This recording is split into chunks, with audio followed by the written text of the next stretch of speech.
Bien avant les grands empires, avant les guerres, les rois et les drapeaux, vivait un homme qui portait en lui le poids d'un crime qui résonnerait pendant des millénaires. Un nom que le temps n'a pas oublié, Caïn. Ce n'était pas seulement un nom. C'était un symbole.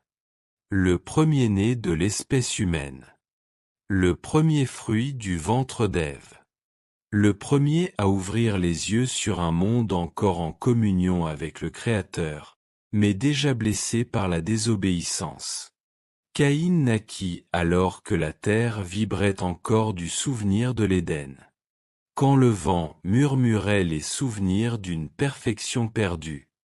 Il grandit à la sueur du front de son père et dans le désir silencieux de sa mère. La terre était son métier. La charrue, sa compagne. Chaque grain qu'il plantait semblait porter un poids invisible, comme si le sol lui-même, toujours maudit, refusait de coopérer. Mais il persista. Caïn était un homme d'effort. Son frère, Abel, choisit une autre voie. Il garda des moutons. Il marchait parmi les collines, entendait le bêlement du troupeau et contemplait le ciel. Deux frères. Deux voyages. Deux destins sur le point de se croiser. Dès leur plus jeune âge, tous deux apprirent que tout ce qu'ils possèdent vient de Dieu. Et que l'offrande n'est pas seulement un abandon de biens, mais un don du cœur. Le jour de l'offrande arriva. Un moment solennel. Chacun apporta au Seigneur ce qu'il avait récolté de sa vie. Caïn offrit les fruits des champs. Abel, les premiers-nés de son troupeau. Mais le silence régna. Le ciel resta immobile pour Caïn. Une forte fumée s'éleva de l'offrande d'Abel, mais celle de Caïn sembla se disperser dans l'air. C'est alors que le cœur de Caïn se ferma. Son visage se décomposa. Le doute se mêla à la colère. Il ne comprenait pas. Il n'acceptait pas. Pourquoi n'était-il pas accueilli? Dieu lui parla. Clairement. Avec amour. Fermement. Si tu fais le bien, tu seras accepté. Mais si tu ne le fais pas, le péché est à la porte. C'était un avertissement. Un appel à la conscience. Mais c'était aussi un choix. Et Caïn choisit de garder le silence. Dans les ténèbres du cœur humain, quelque chose de plus fort que la raison germait. Le ressentiment. L'envie. La douleur de ne pas être le favori. Et tout a commencé là. Par un regard. Un silence. Un chant. Une invitation. Mais avant que la tragédie ne se déroule, respirez profondément. Car ce que vous entendrez dans les prochains épisodes n'est pas qu'une vieille histoire. C'est un miroir de l'âme humaine.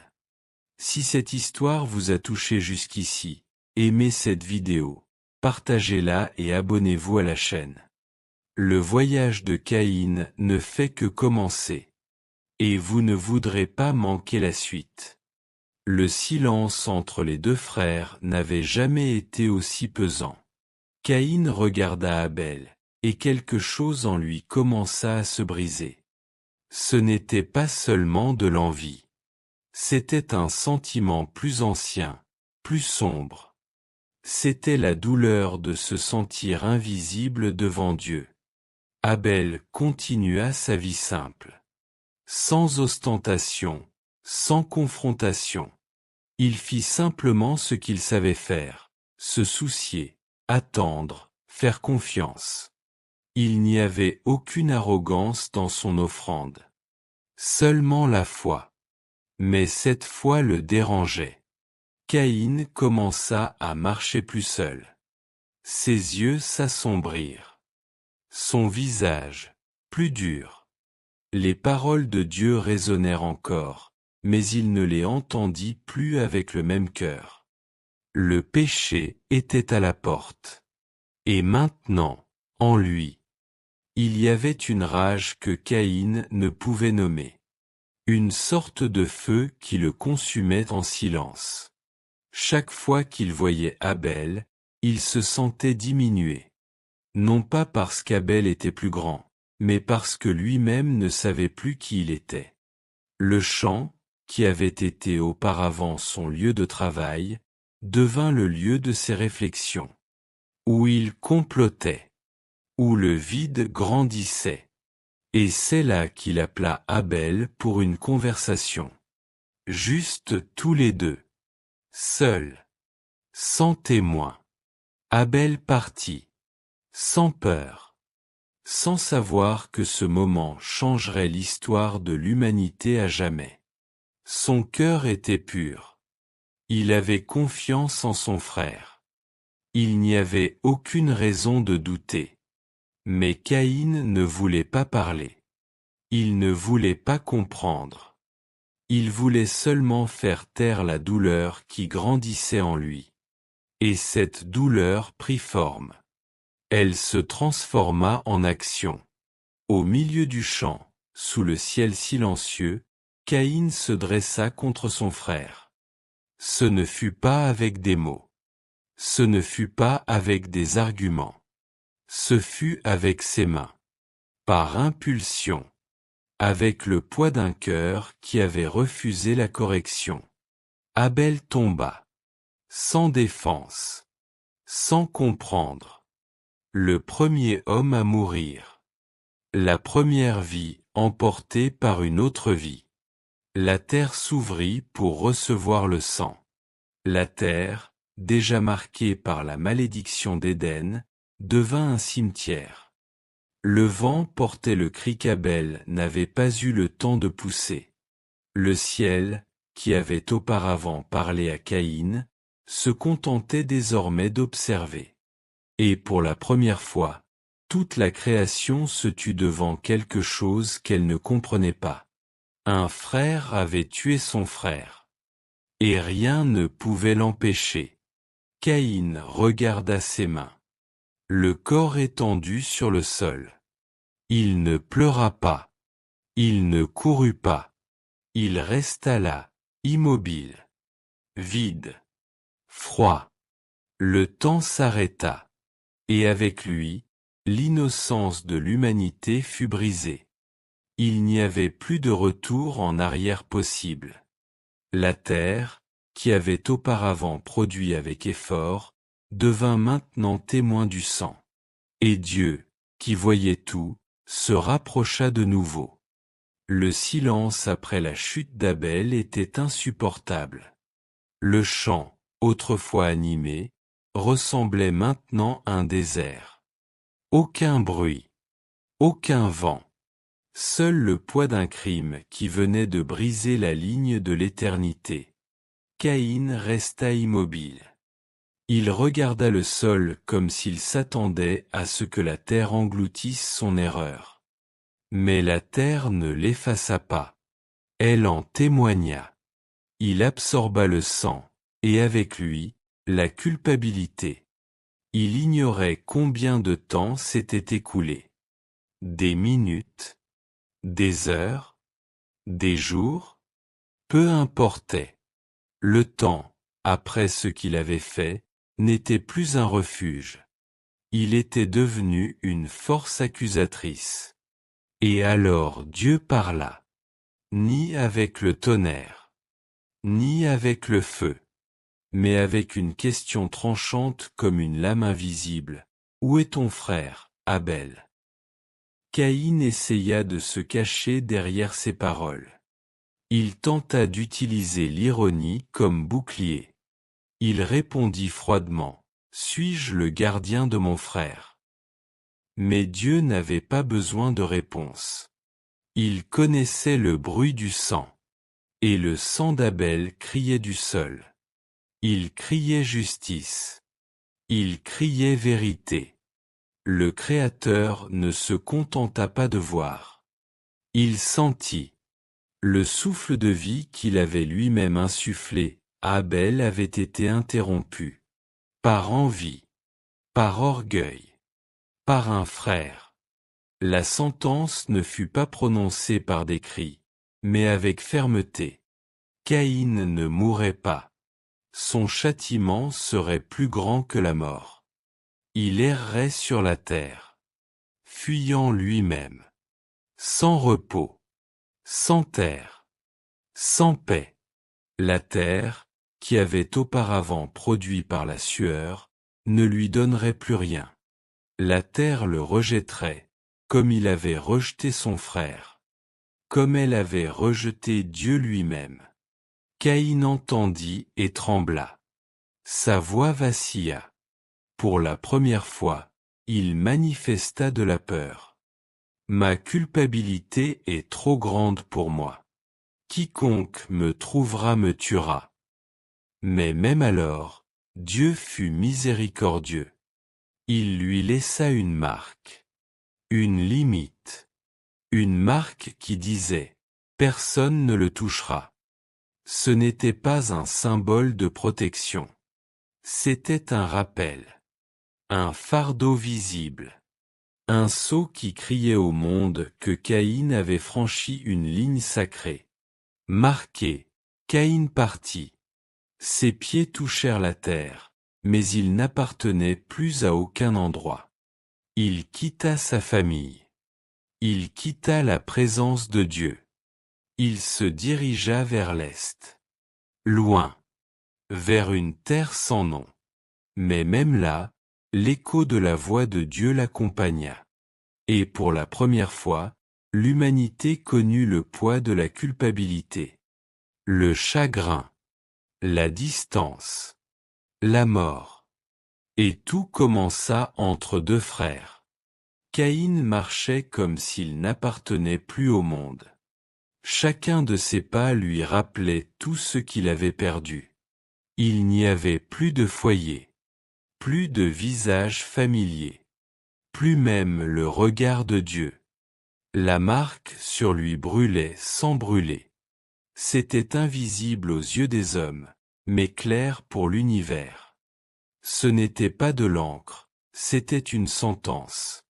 Un avertissement éternel. Là marchait l'homme qui avait versé le sang de son frère.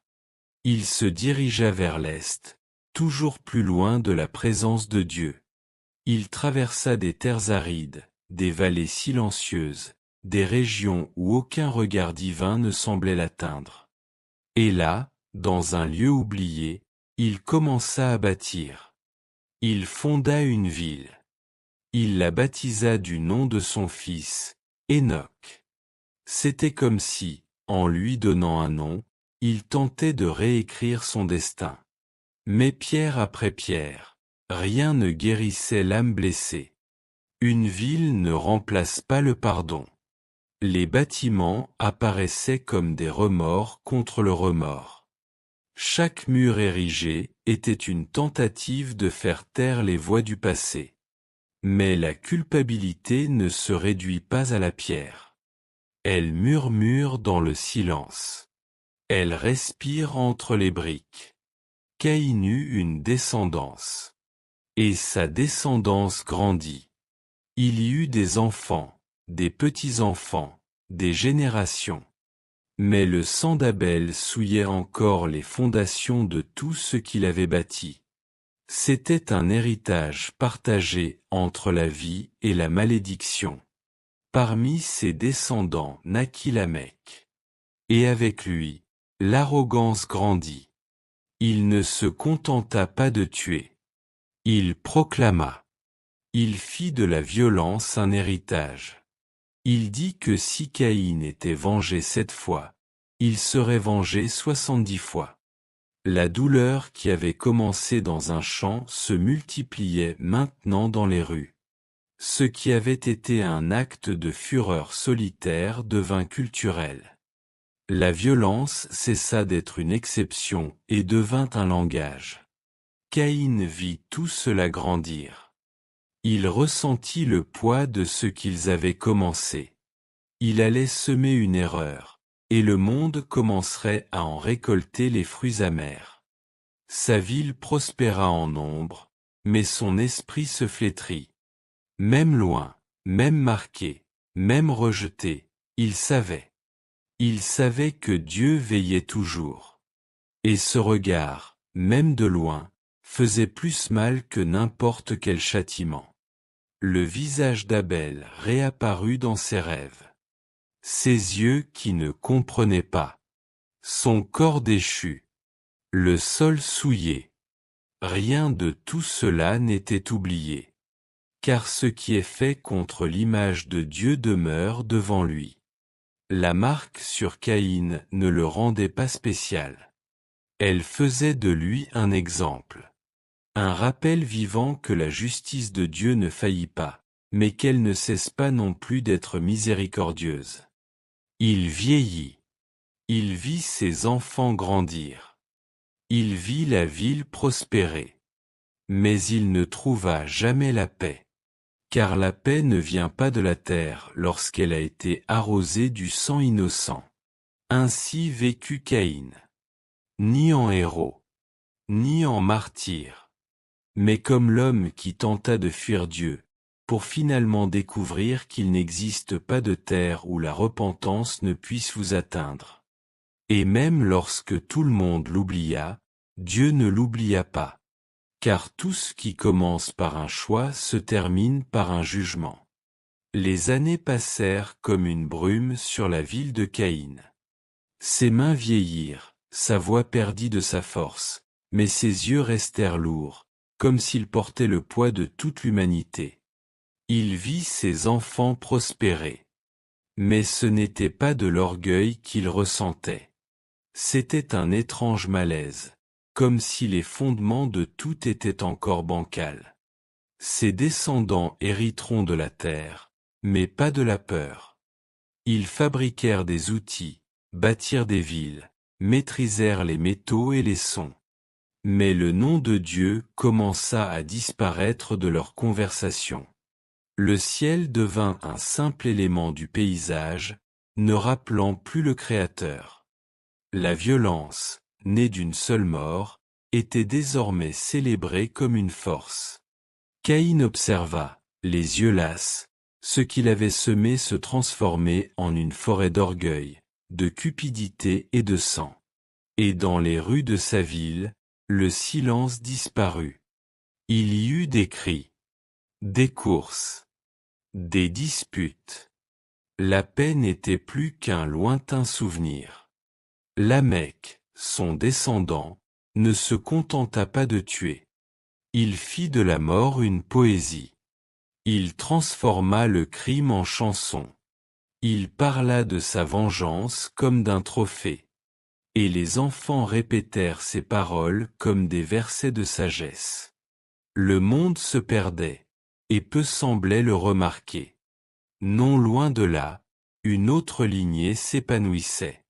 La lignée de Seth, le frère d'Abel, naquit après la tragédie. De ses descendants naquirent des hommes qui invoquaient encore le nom du Seigneur. Tandis que le monde de Caïn gagnait en force, celui de Seth grandissait en foi. Mais la distance entre ces deux lignées n'était pas seulement géographique. Elle était spirituelle. D'un côté, ceux qui bâtissaient de leurs mains. De l'autre, ceux qui s'inclinaient devant Dieu. Deux chemins. Deux directions. Et le temps passa. On ne se souvenait plus de Caïn comme d'un homme. Il était une légende. Il n'était plus qu'une ombre. Nombreux étaient ceux qui répétaient son nom sans connaître son histoire. Sans savoir que derrière la ville, derrière les outils et les champs, un crime palpitait encore. Alors que la civilisation s'étendait en ombre, son âme déclinait. Les hommes prenaient ce qu'ils voulaient. Les femmes étaient traitées comme des biens. La justice était un privilège. Le plus fort dictait la marche à suivre. Le plus cruel était acclamé. La terre pleurait et le ciel se taisait. Dieu observait. Chaque acte. Chaque décision. Chaque pas vers l'abîme. Le monde se remplissait de quelque chose qu'il n'avait pas créé. La corruption, la perversité, le bruit. Le Seigneur décida donc qu'il y aurait une limite. Que le souffle de vie ne serait plus maintenu là, où il n'y avait plus de respect pour lui. Le temps de cet homme serait écourté. Et avec cette décision, un nouveau compte à rebours commença. Mais ce n'était pas encore la fin. Avant le jugement, il y aurait une annonce. Un avertissement. Un homme émergerait. Quelqu'un de juste au milieu du chaos. Quelqu'un qui entendrait la voix de Dieu alors que tous les autres étaient déjà devenus sourds. Pendant ce temps, Caïn disparut. Non pas comme quelqu'un qui disparaît sans laisser de traces, mais comme quelqu'un englouti par l'histoire elle-même. Sa marque ne disparut pas avec lui. Son influence était dans chaque pierre de cette ville, dans chaque parole qui exaltait l'orgueil au détriment de l'obéissance. La ville continua. Mais l'homme, celui qui avait été marqué, se reposa enfin. Nous ignorons s'il trouva la repentance. Mais le monde était désormais en conflit avec la justice divine. Et le ciel, qui avait parlé à Caïn, parlerait à nouveau. Non pas pour avertir un seul homme, mais pour juger toute une génération. La terre était fatiguée. On aurait dit qu'elle gémissait sous le poids de la méchanceté humaine. Tout ce qui avait été créé avec beauté et équilibre était désormais terni, corrompu, déformé. Ce que Dieu avait appelé bien n'était plus qu'un reflet déformé de l'orgueil humain. Les nuits étaient silencieuses, non par paix, mais par peur. Et les jours étaient bruyants de disputes, d'abus et d'arrogance. Les hommes prenaient ce qu'ils voulaient, blessaient sans regret, mentaient sans remords. Le mal n'était plus caché, il était célébré. C'est ce monde brisé que Dieu contemplait avec tristesse.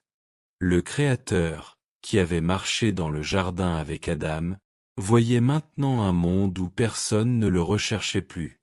Son cœur était attristé. Non par faiblesse, mais par amour rejeté.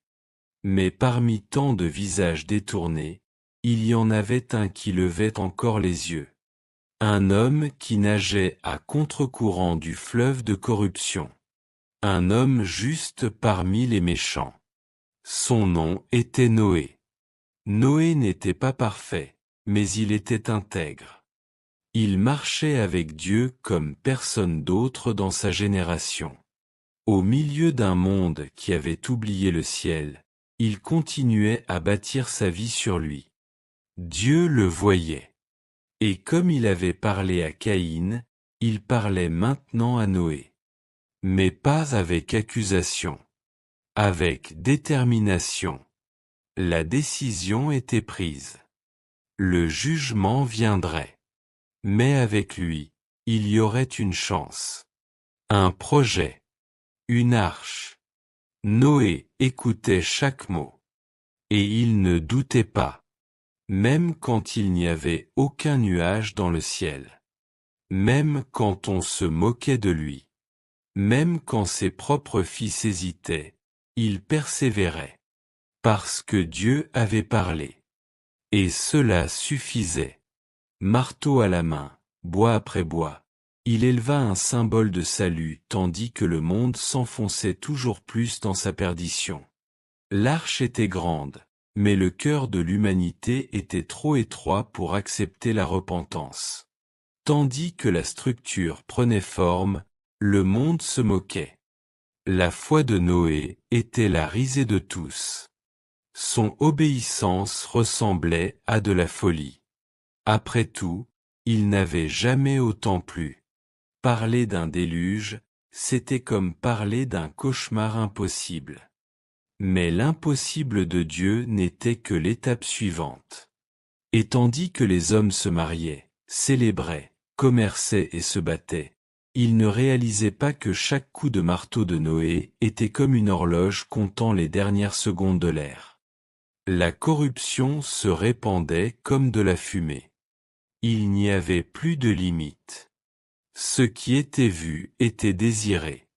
Ce qui était pur était ridiculisé. Le mal était devenu un système, une culture, une religion. La terre n'était plus le lieu de la création. Elle était le théâtre de la rupture. Noé ne prêchait pas avec des mots. Il prêchait avec sa vie. Son arche était un sermon. Ses mains étaient un autel. Sa résistance était la dernière chance pour le monde d'entendre la voix de Dieu. Le temps pressait. Et Dieu, patient, attendait toujours. Chaque jour était une opportunité. Mais les yeux des hommes étaient trop fermés. Et le ciel, déjà gris, se préparait à répondre. Et quand tout fut prêt, quand chaque morceau de bois fut en place, quand chaque animal fut à l'intérieur, Dieu lui-même ferma la porte. Et aucun homme, aussi fort soit-il, ne pouvait l'ouvrir. L'arche serait un refuge. Mais elle serait aussi un témoin. Car Dieu ne détruit pas sans prévenir. Et le monde, une fois de plus, choisit de l'ignorer. L'arche était prête. Chaque planche s'emboîtait avec précision. Chaque mesure obéissait comme si le bois répondait à la voix de Dieu lui-même. Il n'y avait rien de magique dans cette construction. C'était du bois, de la sueur et de la foi. Mais c'était précisément ce qui la rendait sacrée. Noé tint bon. Même entouré de mépris, même le cœur lourd de ce qui l'attendait, il n'hésita pas. Ses fils l'aidèrent. Ses femmes suivirent. Et les animaux, par paires, commencèrent à arriver, comme si toute la création comprenait ce que les hommes avaient refusé d'entendre. Des rires résonnèrent dans toute la vallée. Ils désignèrent l'arche comme s'ils désignaient un imbécile. Personne ne crut. Personne ne craignit. C'était comme si le jugement lui-même avait été réduit à une plaisanterie entre 2 verres de vin et des célébrations insignifiantes. Mais alors le ciel commença à changer. Ce n'était pas seulement l'obscurité d'un après-midi ordinaire. C'était un épais silence. Le genre de silence qui précède la justice. Et avec lui, les nuages arrivèrent. Lourds. Se refermant. Comme une couverture sur un monde au bord du gouffre. Puis Dieu parla une fois de plus. Sa voix n'était pas accompagnée de tonnerre. Elle annonçait la décision finale. Noé entra dans l'arche avec son peuple. Et lorsque la dernière âme franchit le seuil, ce fut Dieu lui-même qui ferma la porte. Pas de cadenas humain. Pas de loquet en bois. La porte était scellée par le Créateur. C'était le point de non-retour. Dehors, la moquerie. Dedans, la peur. L'air sentait l'attente. Quelque chose d'invisible flottait dans le vent. La première goutte tomba. Petite. Silencieuse. Peut-être même inaperçue. Mais bientôt d'autres arrivèrent. Et puis, il y eut le bruit. Non pas le bruit de la pluie, mais le bruit du ciel s'ouvrant en blessure. Les vannes se brisèrent. Et l'eau tomba comme jamais auparavant. Les cris commencèrent. Rapides. Désespérés. Les fêtes se turent. Les danses cessèrent. La foule courut. Mais il n'y avait nulle part où aller. Il n'y avait plus d'abri. La porte de l'arche ne pouvait plus s'ouvrir. Le temps de la miséricorde était révolu. L'eau monta. Le sol disparut. Maison, hôtel, forteresse. Tout s'effondra sous le poids de ce qui avait été annoncé depuis des décennies et ignoré avec mépris. Chaque goutte était désormais le témoignage de ce qui avait été rejeté. À l'intérieur de l'arche, le silence était un cri étouffé. Personne ne parlait. Et ce n'était pas nécessaire. Chaque coup de tonnerre à l'extérieur en disait long. Noé serra ses fils dans ses bras. Il savait qu'ils étaient sauvés. Mais il savait aussi que ce n'était pas seulement une délivrance. C'était la fin d'une époque. Le monde qu'il connaissait s'effondrait. Les voix, les chants, les visages. Tout serait effacé. Dieu ne se contentait pas de purifier la terre. Il recommençait l'histoire. Et cela avait un prix. Dehors, ceux qui s'étaient moqués imploraient maintenant. Touchant du bois, implorant miséricorde, promettant tardivement. Mais la porte restait fermée. Non par cruauté, mais parce que le temps des choix était révolu. Et le ciel pleura. Non pas par faiblesse, mais parce que le jugement, même juste, pèse aussi sur le cœur de ceux qui aiment. Et Dieu, plus que quiconque, le savait. La pluie continuerait. Les rivières déborderaient. Et le monde serait submergé. Pour ne pas être oublié. Mais pour qu'un jour, l'humanité se retourne et se souvienne que la grâce précède toujours le jugement. Le bruit de la pluie n'effrayait plus. Il était devenu constant, comme un éternel tambour de jugement. À l'intérieur de l'arche, le temps semblait suspendu. Jour et nuit perdaient leur distinction.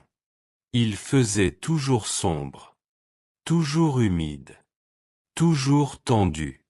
Noé observait ses fils en silence. Le bois craquait sous le poids de l'eau qui montait au dehors. Et à chaque craquement de la structure, un frisson. Mais il n'y avait aucune crainte de l'effondrement. La foi tenait plus que les clous. C'était Dieu lui-même qui maintenait tout debout. Les animaux étaient agités. Certains hurlaient, d'autres se recroquevillaient. Il y avait quelque chose dans l'air. Une douleur invisible, comme si même les créatures sentaient que l'ancien monde était en train de mourir. Et c'était le cas. Elles aussi avaient perdu leurs semblables. Leurs anciens chants. Leur route libre. À l'intérieur, la lumière provenait de lampes timides. Mais ce qui les éclairait vraiment, c'était leurs souvenirs. Chacun portait en lui les images de ce qu'elles avaient laissé derrière elles. Amis, voisins, chemins. Le monde tel qu'il était, désormais submergé. Noé essayait de maintenir l'ordre. Mais même lui, par moments, restait assis en silence, les yeux fermés, comme s'il cherchait à entendre quelque chose au-delà du tonnerre. Il cherchait la voix de Dieu. Il voulait savoir quand cela finirait. Mais le ciel ne répondait pas. Pas encore. L'attente était la véritable épreuve. Le bruit extérieur était prévisible. Mais le silence intérieur était le défi. Le temps semblait se moquer, s'écoulant lentement. Et chaque nouveau jour était un nouveau rappel. Ils étaient vivants, certes, mais le monde ne l'était plus. L'arche flottait. Il ne restait plus rien. Les montagnes disparurent, les arbres disparurent, des villes entières englouties. Les eaux recouvraient tout. Et dans l'immensité liquide, une seule structure bougeait, soutenue par l'obéissance d'un seul homme. L'absence de terre était une douleur silencieuse. Regarder dehors et ne voir qu'un horizon gris, c'était comme regarder en soi sans trouver de réponse. Mais une certitude soutenait tout. Dieu n'oublie pas ceux qui ont confiance. Et puis, un jour, le bruit de la pluie cessa. Il n'y eut aucune annonce. Pas d'éclair. Juste le silence, à nouveau. Mais un silence différent, désormais. Non pas de jugement, mais de transition. Les eaux recouvraient encore tout. Mais le ciel, pour la première fois depuis longtemps, était clair. D'un bleu timide, comme si le firmament lui-même avait honte de montrer son visage après tant de destruction. Noé se leva. Il se dirigea vers une petite ouverture et regarda. Le monde était différent. Familier, mais méconnaissable. Il n'était pas encore temps de partir. Mais c'était le début de la fin de l'attente. Les jours passèrent. L'arche flottait toujours. Mais Dieu recommença à agir. Le vent souffla. Non pas comme une tempête, mais comme des mains invisibles guidant les eaux vers leur destination. Le Créateur préparait la nouvelle terre. L'espoir revint dans les yeux de tous. Ils ne pouvaient toujours pas partir, mais ils pouvaient croire. La promesse était vivante. Justice avait été rendue. Et maintenant, la reconstruction allait commencer.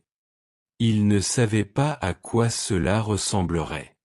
Ils ne savaient pas par où commencer.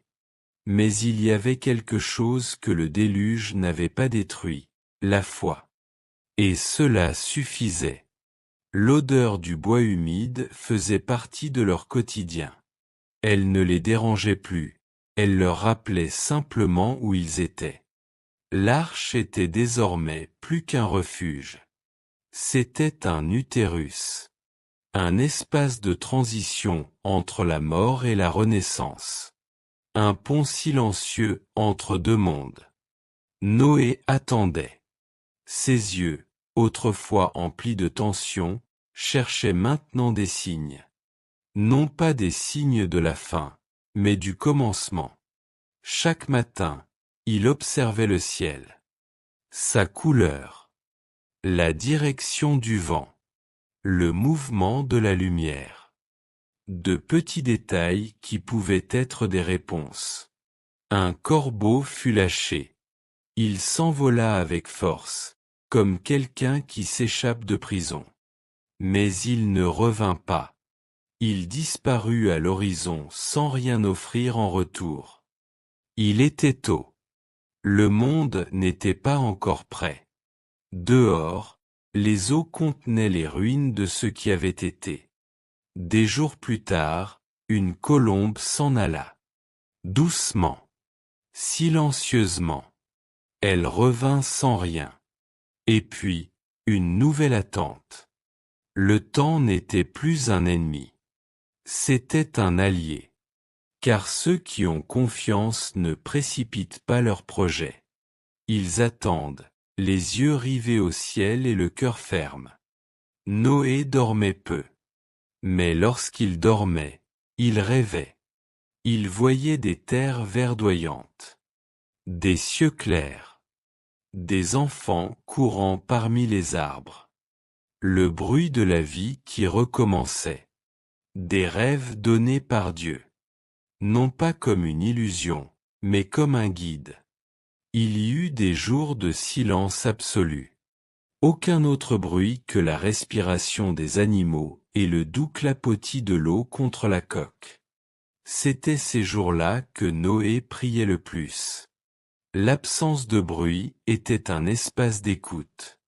Et même sans mots, il sentait, le plan était vivant. Puis la colombe revint. Mais quelque chose en elle avait changé. Dans son bec, une feuille d'olivier. Petite. Humide. Verte. Si verte qu'elle semblait crier l'espoir. Ce n'était pas une simple brindille. C'était une annonce.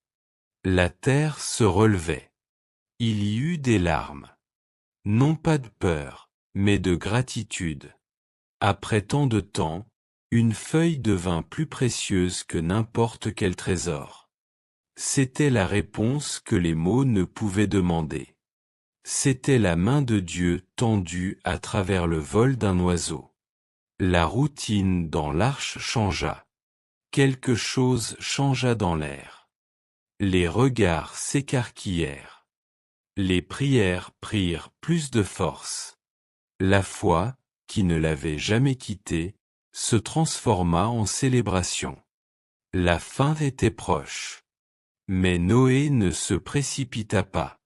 Il ne força pas la sortie. Il savait que chaque chose a son temps. Et le temps de Dieu n'est pas pressé. Il attendrait que le Seigneur dise « Maintenant ». Les eaux continuèrent de se retirer. Les montagnes réapparurent comme de vieux amis reprenant vie. Le contour de la terre prit forme. Le chaos s'éloigna. Le monde respira à nouveau. Noé rassembla ses fils. Il parla de ce qui allait arriver. De responsabilité. D'un nouveau départ. Le déluge avait nettoyé la surface, mais il fallait maintenant garder le cœur pur. La mission n'était pas de survivre. C'était de repartir avec détermination. À chaque aube, le soleil effleurait le bois de l'arche comme s'il frappait doucement à la porte de l'espoir. Ils étaient encore enfermés à l'intérieur, mais ils voyaient déjà l'extérieur avec des yeux différents. Avec les yeux de ceux qui renaissent. Et lorsque la terre serait enfin sèche, ils sortiraient. Non pas comme des fugitifs, mais comme des élus. Porteurs d'une nouvelle alliance. Gardiens d'une nouvelle histoire. Car la fin qui les enveloppait n'était pas la destruction. C'était un nouveau commencement. Et le nouveau monde, silencieux, les attendait. La terre sèche sous leurs pieds semblait un miracle. Il n'y avait ni trompette, ni foule. Seul le bruit des pas, du vent et des cœurs qui battaient fort. Noé fut le premier à partir. Il descendit calmement, comme s'il pénétrait dans un monde sacré. Chaque pas était une prière. La lumière du soleil caressait la peau de chacun comme une bénédiction. C'était le même soleil qu'avant, mais maintenant il semblait différent. Plus pur. Plus propre. Comme s'il avait lui aussi subi un baptême de feu et d'eau. Comme si le ciel lui-même recommençait avec eux. Le silence extérieur était profond. Il n'y avait aucune ruine en vue, aucune trace de l'ancien monde. Rien que de la terre humide, des troncs épars et un ciel immense qui couvrait la scène comme un manteau. Tout était nouveau. Tout était étrange. Tout était possible. Les animaux sortirent par deux, obéissants. Ils ne coururent pas. Ils ne se battirent pas. Ils marchèrent simplement, comme s'ils savaient qu'ils participaient à quelque chose de plus grand. C'était un cortège silencieux de créatures sauvées par la main de Dieu. Noé ne parla pas. Ses yeux étaient remplis de larmes. Non pas de tristesse, mais de révérence. La promesse avait été accomplie. Justice était faite. La vie avait été préservée. Maintenant, le premier acte ne serait pas de construire des maisons ou de planter des graines. Ce serait de construire un autel. De ses propres mains, il ramassa des pierres. Une par une. Sans hâte. Chaque pierre portait le poids de la gratitude. Lorsqu'il eut terminé, il s'agenouilla devant l'autel, dans la terre encore humide. Ses enfants s'agenouillèrent aussi. Et leurs femmes. Et le nouveau monde commença par des louanges. Le feu monta comme un parfum. Il n'y eut pas de paroles répétées. Seulement des soupirs, des larmes et un profond sentiment de présence. Dieu était là. Non pas comme le tonnerre, mais dans la brise.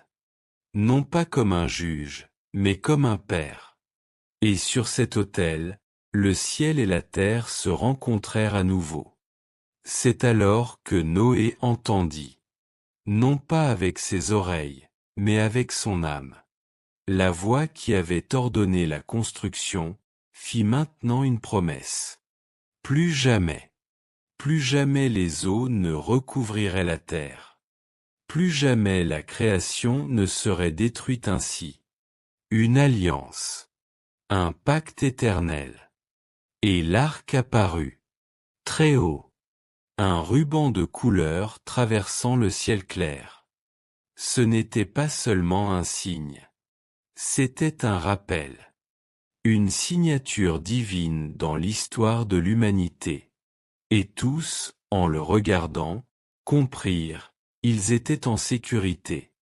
La vie continuerait. La foi avait gagné. Ce jour-là, il n'y eut pas de fête. Mais la paix régnait. Il n'y eut pas de musique, mais il y eut communion. La terre était nouvelle, mais le cœur de Noé était le même, obéissant, soumis, entier. Et c'était tout ce dont Dieu avait besoin. L'autel resta là, comme témoin. Au fil des générations et des cultures, cette simple structure de pierre allait raconter une histoire, celle d'un homme qui avait confiance, d'un Dieu qui préservait, et d'un monde renaissant. L'arche était désormais vide. Mais la mission continuait. Et tandis que le soleil se couchait sur la nouvelle terre, Noé regarda sa famille, le ciel et l'autel. Plus rien n'était comme avant. Et c'était tant mieux. Car parfois, pour que quelque chose de nouveau s'épanouisse, tout doit d'abord être réduit au silence. Et alors, du néant, Dieu parle. Et lorsqu'il parle, tout recommence. L'histoire de Noé ne se résume pas à un déluge qui a détruit la terre. Elle parle d'une foi inébranlable dans les moments de silence. Elle parle d'obéir même quand on ne comprend pas, d'attendre quand tout semble au point mort, et de reconstruire, même après avoir tout perdu. Combien de fois dans notre vie avons-nous affronté des tempêtes qui semblaient sans fin? Des moments où le silence de Dieu nous effrayait plus que le grondement des eaux. Mais, comme dans l'arche, l'attente n'est pas du temps perdu. C'est une préparation. Dieu n'oublie pas ceux qui font confiance. Il n'abandonne pas ceux qui obéissent. Parfois, il faut traverser la pluie pour apprécier le soleil. Il faut affronter le vide pour comprendre la vraie valeur de la présence.